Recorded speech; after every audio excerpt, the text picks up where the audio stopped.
Thank you so much for joining us, especially on a rainy night as it gets colder and we're moving into winter.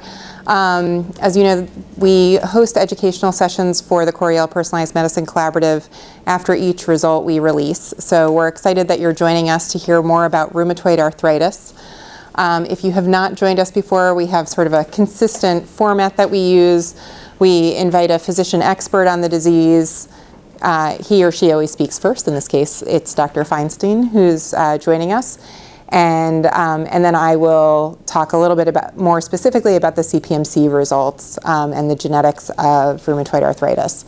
So tonight we are delighted to have Dr. Feinstein joining us. He is an assistant professor of medicine at Cooper University Hospital, and he works in the Division of Rheumatology. He's been there for about 6 years, and we're excited to hear what he has to share about rheumatoid arthritis. So thank you. Good evening. How's everybody? Good. Can you all hear me very well? It's been a long day, so we'll try to get through everything we need to know about rheumatoid arthritis in the next 30 minutes or so. But I have some very interesting pictures to look at if you're not too familiar about rheumatoid. This is always one of the topics of debate as to when we see patients in the office. A lot of patients will come in, do I have rheumatoid, do I have osteoarthritis? And osteoarthritis is the typical arthritis that most people get, that 20 million plus people have in the country.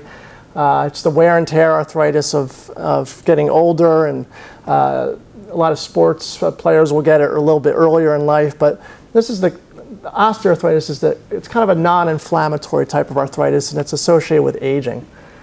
Rheumatoid arthritis is a more inflammatory type of arthritis. It's an autoimmune condition, and it can really affect any age group from age 2 through 100. There's a lot of kids who are diagnosed with juvenile rheumatoid arthritis. The difference between non-inflammatory and inflammatory types of arthritis is, a lot of times people will have a little more stiffness in the morning when they wake up. Typically with regular arthritis, they'll have about 10-15 minutes of stiffness, but with rheumatoid or other types of inflammatory arthritis, it can last for 45 minutes or an hour or 2 hours, or we hear all day. And usually inflammatory types of arthritis feel a little bit better the more active you are, whereas regular arthritis feels worse the more active you are. So you can kind of differentiate the two based on history. Also, a lot of times we can differentiate the two based on the location. So patients with regular arthritis, they tend to get it in the most distal aspects of their fingers, whereas rheumatoid will affect more of the knuckle area and the wrists.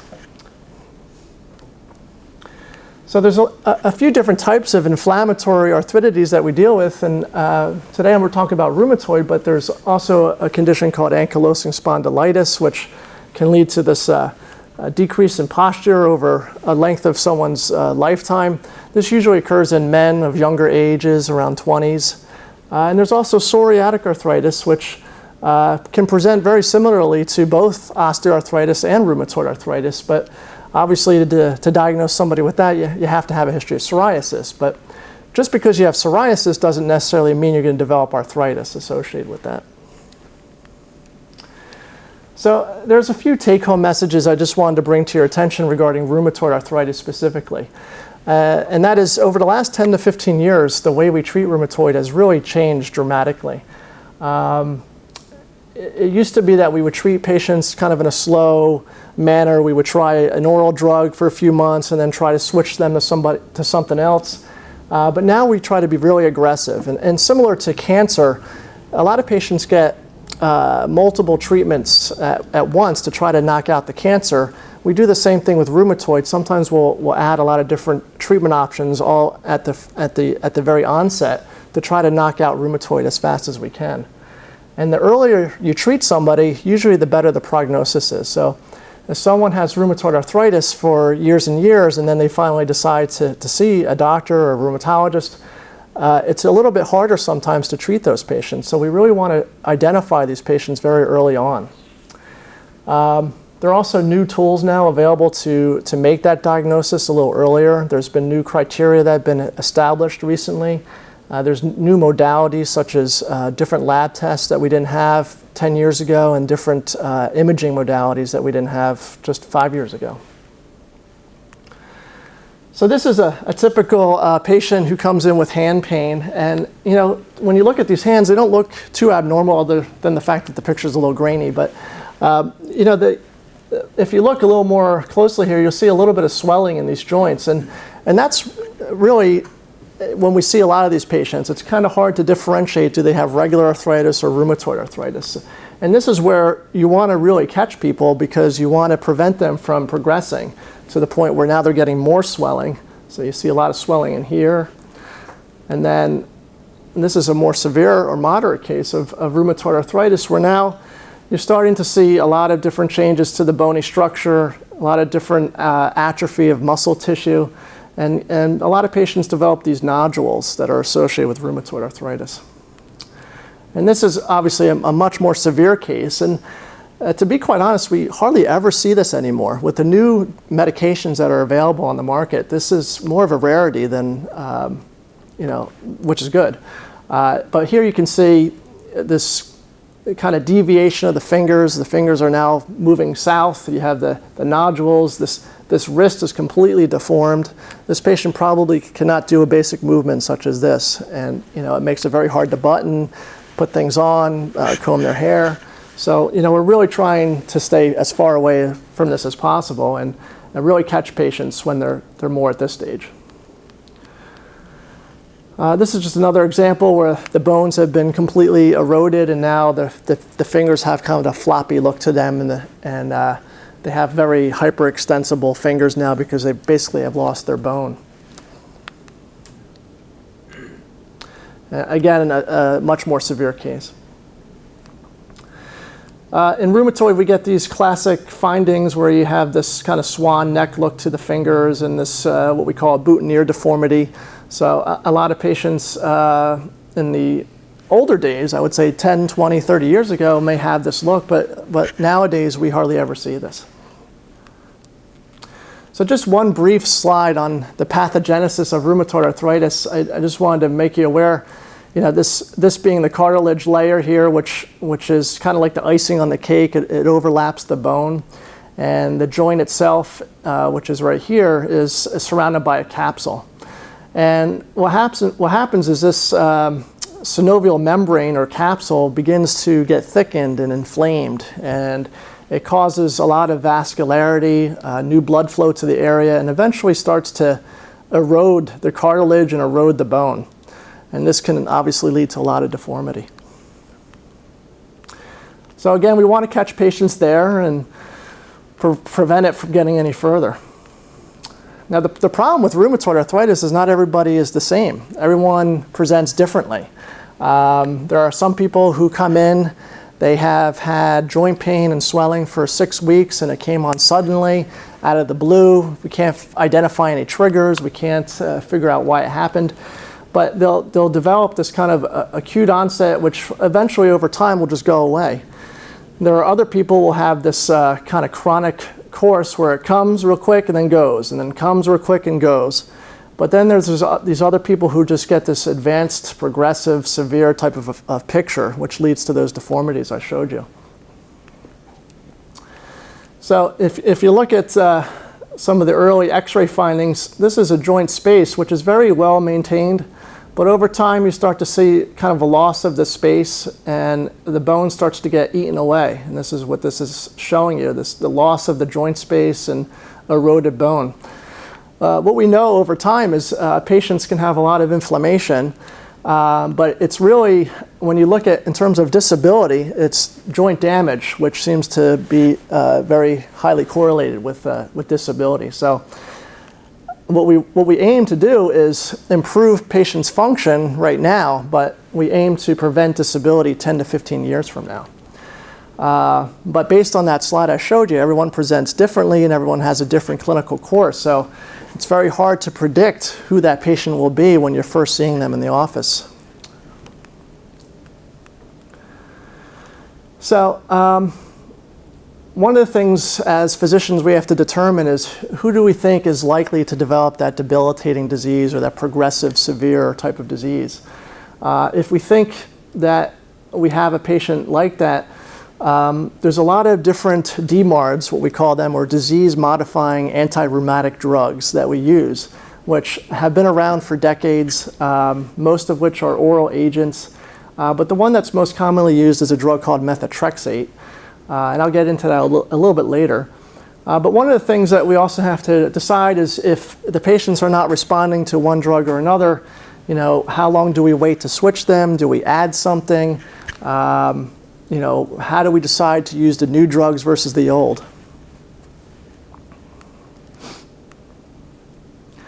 So based on a lot of older studies, we've now learned that when patients develop rheumatoid arthritis, it doesn't take 10 to 20 years to develop the erosive, severe, bony, destructive changes. It actually occurs right from the get-go in the early stages, usually in the first 2 to 3 years.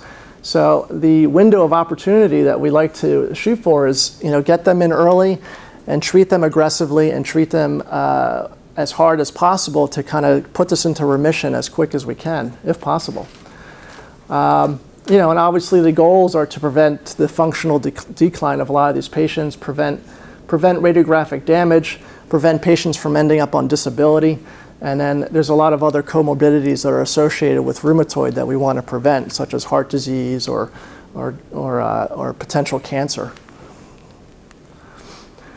So when you look at an X-ray, this is really a normal hand, and this is the joint space, which is really normal for most patients. You can see the space in between all the 8 wrist bones.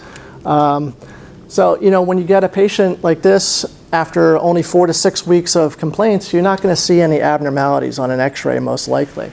But you certainly don't want to get the patient when they're coming in like this, where you have no joint space. You have all these areas are cystic areas in the bone, and you can see that the fingers are now kind of curving towards that way, both of these hands. Also, the bone density itself is thinning, like osteoporosis. It leads to potential fracture.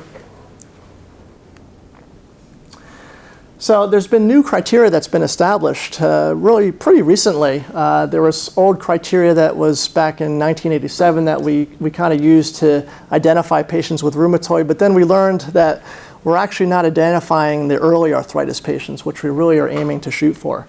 So the new criteria have been established, and I'm not going to get into that detail, but it really helps us to identify those early arthritic patients and allow us to treat them earlier and define who is a definite rheumatoid patient versus those gray zone areas that we have to deal with a lot. In the past, there's been a few blood tests that we've utilized to diagnose patients with rheumatoid. There's something called a rheumatoid factor, which is an antibody test you can check in the blood. This test is not perfect. It gave a lot of false positives in many patients, meaning that they had a positive test, but they didn't really have rheumatoid arthritis. So this test, called the anti-CCP, and CCP stands for cyclic citrullonated peptide. It's not really worth getting into, but the rheumatoid patients have joints that produce an abundance of this peptide. And eventually antibodies are made against this peptide, and we can measure this in the blood. And this test came out probably over the last 5 to 6 years and is a little bit more specific and helps us to really identify patients with rheumatoid arthritis a little bit better. The interesting thing about this antibody is sometimes it can present earlier than the symptoms. Sometimes we'll see this antibody, but the patients don't have any pain yet. They don't have any swelling. And that's the type of patient we probably need to monitor at least yearly just to make sure that they're not developing any symptoms. But this is a test that usually is something that we would check after the patient's already developed symptoms, but potentially could be used as a prognostic factor. Some other things that we do, X-rays, as I mentioned before, they may not be very good at identifying rheumatoid patients from the early onset. So MRIs are now becoming more standard of care. Something we do at Cooper is we do a lot of musculoskeletal ultrasound And we look at joints, basically the joints that are involved based on patients' complaints. And this just happens to be a finger. And all this orange signal here is vascularity that is due to inflammation, basically, of the finger. And this is something that we utilize in our office to help diagnose patients at an early onset. So when do we decide to start somebody on a disease-modifying agent? As soon as we know that they have rheumatoid, and that unfortunately is not very easy for some patients. About 25 to 30% of patients may not necessarily have those antibodies that we check for in the blood.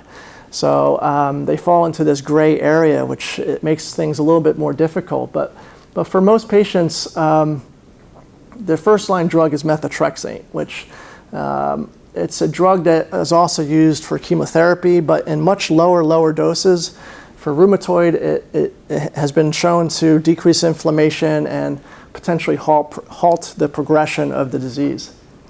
And then there's some other medications that we use. Hydroxychloroquine is an older medication that was used to treat malaria many decades ago. And like a lot of medications, serendipitously was found to be useful for other conditions, and rheumatoid is one of those. We also use it for lupus. There's a number of different oral medications on the market, as I listed here. What to give someone is sometimes a little bit of a flip of a coin, a little bit of trial and error. It's really based on age of the patient, the severity of the disease at onset, other medical conditions. But it's not always easy to pick the right drug, and in some regards it may be a little bit trial and error. But methotrexate, as I mentioned, is usually the first-line agent.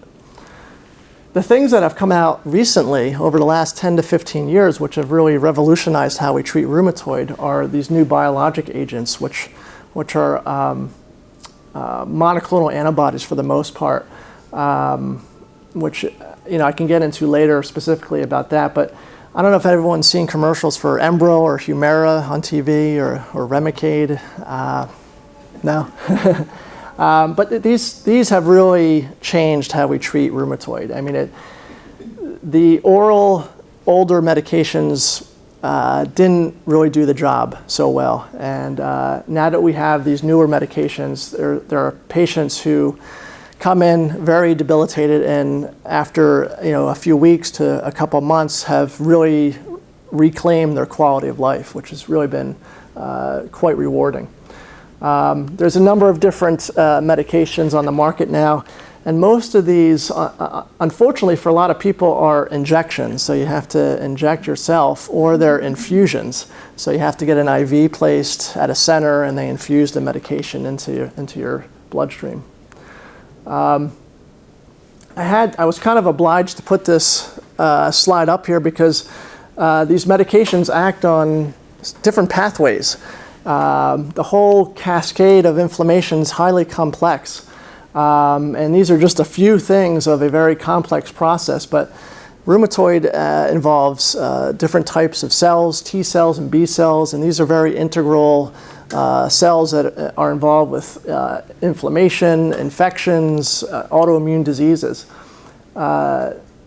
These TNF inhibitors, or tumor necrosis factor inhibitors that I mentioned, like Embro and Humira, they block this pathway and prevent any further inflammation, which will eventually prevent the destruction of cartilage, the destruction of bone.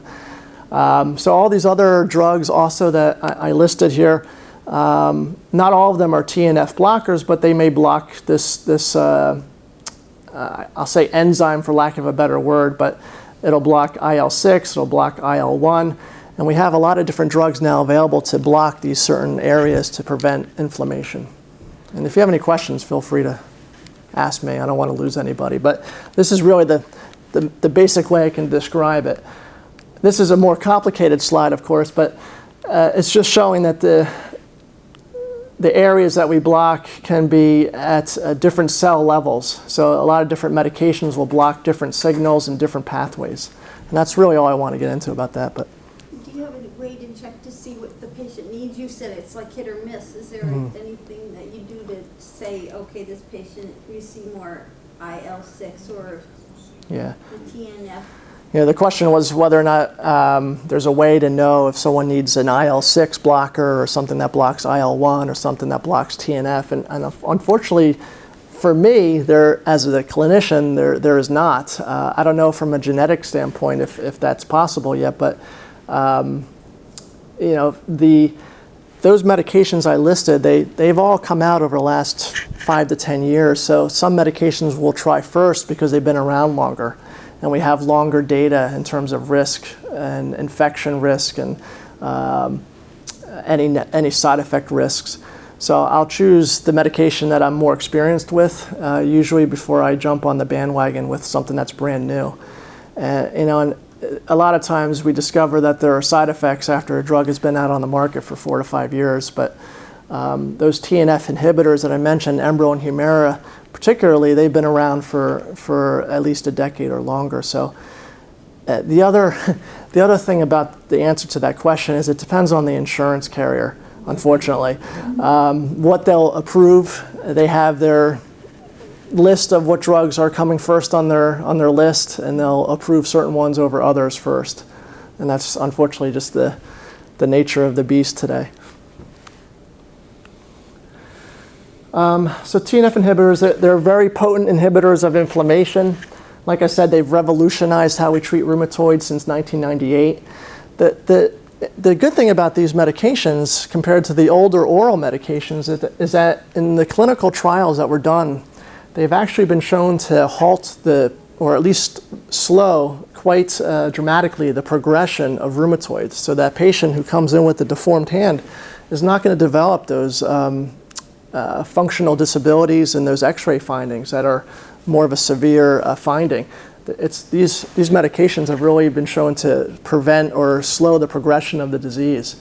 And they don't take a year to work. A lot of times they'll work pretty quickly after about, I would say on average, 1 to 3 months, which is much different compared to a lot of the oral medications. The only problem is that they are pretty costly. So the insurances have to cover the cost of a lot of these medications. Otherwise, the main side effect is empty wallet syndrome, which a lot of people don't want. So these are the available tumor necrosis factor inhibitors. Remicade is an infusion that patients get infused at 0, 2, and 6 weeks, and then every 2 months. Enbrel is an injection that patients give to themselves once a week. Humira is an injection people give themselves once every other week. Cimzia and Simponi are injections people give themselves once a month. Now, they are all very similar, but they do have slightly different chemical structures. So choosing one or the other is usually based on the comfort level of the patient, whether or not they are comfortable giving themselves an injection. And basically the experience of the physician. The newer drugs in this list are these two. These three are the ones that were originally approved and been around for a much longer time. So my personal experience is that these three work a little bit better, even though the convenience of giving a once-a-month injection is very appealing. Unfortunately, our patients are coming back saying that the injection doesn't last for the full month. So I'd rather have patients pain-free than 3 weeks of pain-free and then 1 week of pain. So these medications are considered relatively safe in pregnancy. Like any immunosuppressive drug, we have to be careful in terms of any live vaccinations, but a flu shot is acceptable, the pneumonia shot is acceptable. And one of the things that we have to screen for is tuberculosis, which is usually a lung disease, which sometimes patients don't even realize they have, but you need a tuberculosis test to screen because these TNF inhibitors can sometimes activate tuberculosis, which can cause severe infection. I would say about 99% of our patients, that's not an issue. So the thing that comes up all the time is what are the side effects of the medications, and the most common side effect people complain about, particularly the ones that are injecting themselves, are a potential for rash or irritation to the skin or a burning sensation when they inject the medication in the skin. These are other concerns, such as a slightly increased risk of infection. I already mentioned the tuberculosis. There are a few reports of an activation of multiple sclerosis. I have never, knock on wood, seen a case. Patients who may be susceptible to congestive heart failure, or a lot of patients refer to as fluid on the lungs. Sometimes these drugs can precipitate that, but again, if a patient has congestive heart failure already, that's not the patient that we would give these drugs to. Yes? What does optic neuritis mean? Well, it's basically inflammation of the optic nerve. Okay. So it would be like a red eye situation? Possibly, and pain associated with that, sensitivity to light. So infection risk is a possibility, of course, and upper respiratory tract infections are the most common thing reported, sinusitis or sore throat. Depending on the area of the country you live in, sometimes patients are more susceptible to certain fungal infections, particularly in the Southwest. That's not usually an issue here in New Jersey. And then there's always the issue of these drugs potentially causing a lupus-like flare. Lupus being another autoimmune condition which can cause rashes and joint pain and can affect other organs as far as inflammation. Again, relatively rare, but something we have to keep in mind. These drugs are also approved for psoriasis, and paradoxically can sometimes cause psoriasis. So we're not quite sure why, but that is one of the things that can happen. So methotrexate, I mentioned before, is the standard of care. This is an oral medication that most people will take once a week. So it comes in very tiny, non-horse pill sized tablets, which basically block another pathway of inflammation, similarly to Enbrel, Humira, and the other ones that I mentioned. The problem with this medication is it doesn't work for everybody. And I would say in about 30% of patients it's ideal, but 70% of patients may not respond to this drug alone. So we sometimes have to add things or switch it entirely. If you're someone who likes to drink regularly, even a glass of wine, it's a touchy subject because this drug can potentially affect your liver. And one of the main things people get a little excited about is that it can affect the lungs. There's a possibility that it can cause shortness of breath or coughing in about 3% of patients. Again, knock on wood, I've never had a case, but something to be concerned about. I would say the more common side effects of this medication may be GI upset or nausea, diarrhea, abdominal pain. The hepatitis is something that occurs, but it's not usually an issue. So a lot of times we'll monitor the liver function tests to make sure that the enzymes in your liver are not rising, which is indicative of inflammation of your liver. If that happens, you stop the drug and that usually goes away. But the most common side effects are GI, nausea, and upset stomach. So there's so many different trials that have been done on rheumatoid arthritis and so many different treatment pathways and ideas about how to treat patients. There was this one study that I'd just like to share with you that looked at nearly 200 patients who had early rheumatoid. And what they did was they took a combination of a lot of those medications I listed before and compared them to either agent alone. So they would combine methotrexate and sulfasalazine and Plaquenil and compare it to somebody who just took methotrexate. And what they found was that the patients who had the combination of the drugs, they actually did better. So I know more is not always something that people are too fond of doing, but in rheumatoid, hitting it strong and hitting it aggressively is really how we treat patients now. So they did a 2-year trial and they had a 5-year follow-up. And again, just to reiterate, the combination of the drugs seemed to do a little bit better. It also halted any progression on x-rays. And patients went into remission, about 40% of them who had the combination therapy versus 18% who didn't. And then at 11 years, 87% did really well when they looked at the x-rays in terms of preventing progression. Now, what happens when you can't take any of these medications? Well, a lot of times we can fall back on steroids. And as probably a lot of you already know, steroids don't always have the best side effects either. Steroids can lead to osteoporosis, they can worsen your diabetes, they can elevate your blood pressure, your cholesterol, they can make you gain weight, they make people, it's hard to sleep a lot of times when you're on steroids.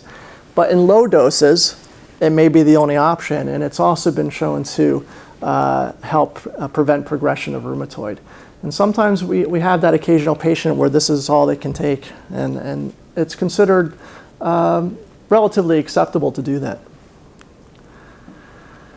So I mentioned before that the TNF inhibitors are very costly. Well, if for some reason it's too much money, the insurance doesn't cover it, there are alternatives, and I just kind of listed them here as combinations. Not that this is something you have to memorize, but just to let you know that there are other options. So, what about NSAIDs, which are anti-inflammatory drugs? They're the Motrins, the Aleve, the ibuprofens, Advils. These make people feel better, but they also come with some side effects, and they don't do anything to halt the progression of the disease. So we use them, but we also recommend trying something else along with the Advil. Of course, the risk of the anti-inflammatories is that it can cause irritation to the stomach. If you have any heart disease or history of stroke, it can put you at further risk for increased heart disease. And if you have any kidney disease, it's considered a no-no because it could potentially worsen the kidney disease. So again, just the goals of our rheumatoid treatment, we want to improve patients' function today, but we want to prevent long-term disability. And again, the goal is to put people in remission. So the medications that we have available today are what are really working, and it's something that is very exciting in rheumatoology. It's why a lot of people go into rheumatology now.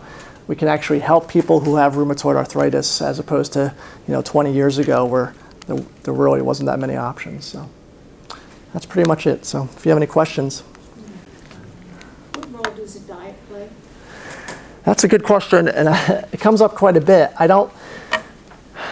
Diet, I think, is important in terms of eating healthy. So going to McDonald's every day, probably not the best thing. Eating fried foods, the usual common sense thing.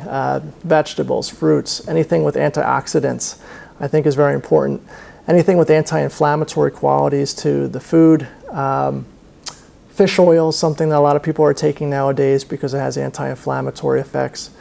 But to be truthful, I've had a lot of patients who have tried the diet thing first before trying any of these medications that I've probably scared you about.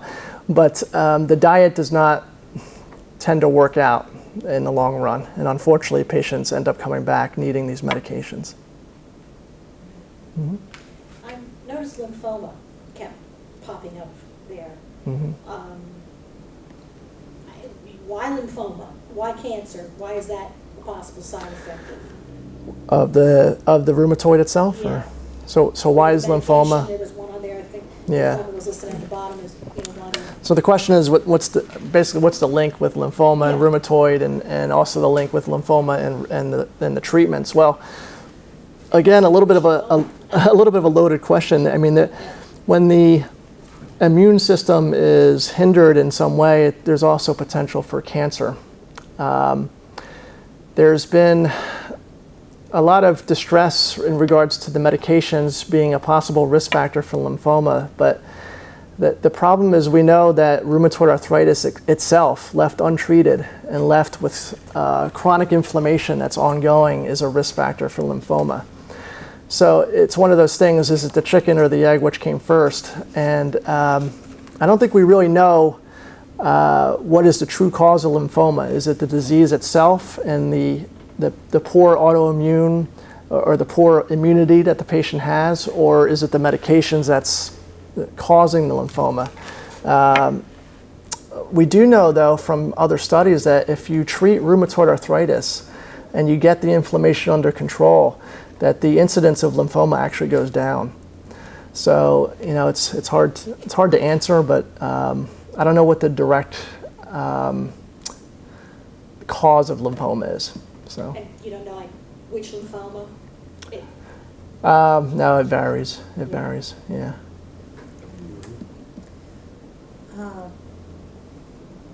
Internal inflammation, like the covering of your lungs, costochondritis, I believe it's called. Mm-hmm. Would you expect methotrexate to take care of that inflammation? Well, costochondritis is inflammation where ribs attach usually to the sternum here. I don't think, well, it's hard to say. That's not something that is really typically common with rheumatoid per se. I think a lot of people get costochondritis who don't have rheumatoid arthritis, and usually anti-inflammatory drugs are what we recommend for that type of condition. If you're referring to inflammation of the lining of the lung, which is a little bit different, that's something that actually occurs a little bit more in lupus patients and not so much rheumatoid arthritis either. You saw those pictures of nodules on the fingers. The nodules can also occur in the lungs as well, and potentially can go away with treatment as well. But you would have to add another drug to the methotrexate, I would imagine. Usually that's the case, yeah, because if you have nodules, then it usually is a more severe form of rheumatoid. Yeah. Let me get her first. What's the next step if your doctor, say your primary care physician gives you the first test, the antibody test that's not so specific, and that comes back positive? What should be done next? Okay, so the question is, if you have seen your doctor and you've had the antibody test, it comes back positive. I assume you were seeing the doctor because you had pain and that's why they ordered the test? No, the doctor ordered the test because he knew the results of the study. I see. And also there was some pain, but I don't know if it's osteoarthritis or rheumatoid arthritis. Right, so the test was ordered because of the results of a study, you said. Well, that is something where if you don't diagnose somebody with rheumatoid based on an antibody test alone. So you need to get a good evaluation from a history standpoint as far as joint pain symptoms, joint swelling, morning stiffness, activity, when did it start, how long has it been going on, and then try to, with that and the physical exam, link those findings to the antibody. I have to say a lot of patients will have a mildly positive rheumatoid test, but it doesn't mean they have rheumatoid arthritis. These antibodies are not 100% specific. So Even with that new test, that anti-CCP test? the CCP is a little more specific, so if you have both the rheumatoid factor and the CCP antibody, it gives you a higher probability of having rheumatoid arthritis. But still, I'd be reluctant to diagnose somebody just based on a lab test. You want to always link history and physical exam with the blood work. So if your primary care doctor is having a hard time differentiating that and determining whether or not you have regular arthritis versus rheumatoid, then you would see a rheumatologist. Because you can have both. You could have both, yeah. Can you get arthritis in just one joint of your hand, or does it tend to spread to the entire hand, all the joints of the hand? The question is, can you get arthritis in one joint, or can it, and does it spread to the rest of the hand as well? You can get arthritis in one joint, yes. And a lot of patients with regular osteoarthritis may have it only in one finger. That is one good point that you raise, actually, is that rheumatoid arthritis tends to be symmetric in most cases. So if you have inflammation from rheumatoid in the left hand, usually it's in the right hand as well. And again, it's the geography of where the joints are. So if the inflammation is here, most likely it's not regular arthritis. But if it's at the top of your fingers, that's more likely to be regular arthritis. It's like a nodule. Exactly. Just the very last joint. Yeah. And sometimes it can hurt like the dickens. That's not rheumatoid. That's usually indicative of osteoarthritis. People get nodules at the top of their fingers here. It's usually osteoarthritis. But your back, is that more osteoarthritis?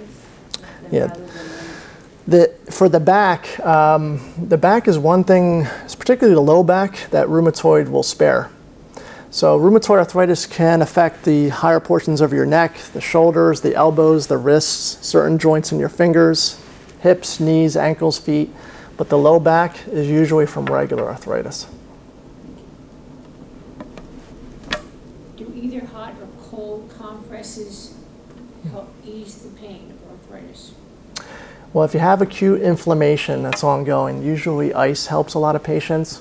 But if it's chronic and it's been going on for a long time, months to years, it's really dealer's choice. So whatever makes you feel better. It's not making it worse. No. Yeah, somebody you try methotrexate and methylprednisone and Remicade and they don't respond. What would your next step be? So if somebody was on methotrexate, Remicade, and prednisone and they did not respond, what would be the next choice? Great question. It's, again, another loaded question, but I think it would depend on your history and the extent of your disease, how progressive it is. We may consider switching you to a different TNF inhibitor, Remicade being a TNF inhibitor. We may want to try Embro or Humira, or switch you to a totally different class of drug altogether. You know, some of the newer drugs that are now available. I think they also have commercials now for Orencia, if you've seen those. This acts on a totally different pathway. So, you know, you can treat and try to knock out rheumatoid from a different approach.